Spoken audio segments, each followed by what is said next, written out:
پیره ټولې وظیفې د په شا لاړې. صحیح ده. پیره ټولې ادریس صاحب جذبې چې د ماشاءالله ښه دي چېرته لکه د پیر سره اړولي دي که نه. پیره ټولې وظیفې د په شا لاړې تعویضونه او دمونه لیونای کړې.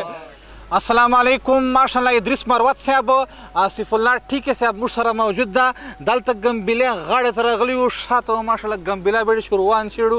خلکو سره ټیم نشته. ادریس صاحب سیخ په شایو لوټالی کو تا څنګه غواړم. صحیح ده سینګار صاحب. ټول ملګري ګوته په ټینګه کو د ادریس صاحب والا دبي مې فل خامخا مخ ته شیر کو ګوته په ټینګه کو الله یې کو نور خو پوه کنه ماشاءالله شیر ده چې په محشر به د مینو پته لګي. واه واه واه. په محشر به د مینو پته لګي، هم د ګل هم به د غنو پته لګي. صحیح ده سینګار. هسې غږ نه کړي خطر له رسوایي کړي. آصف الله صاحب صحیح ده سینګار.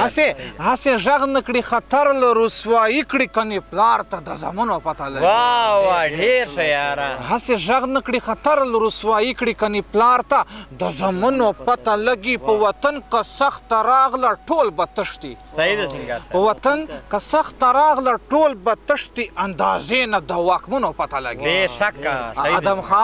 ادم خان د میرو خان په زور خوړله. ادریس صاحب ادم خان د میرو خان په زور خوړله، زړور ته د ډارونو پته لګي. دا متل دی زار بازارو باندې کاږي.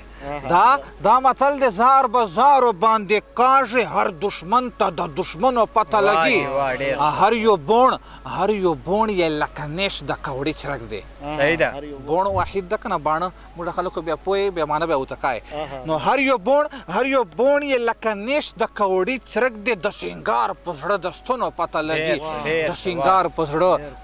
پته لګي.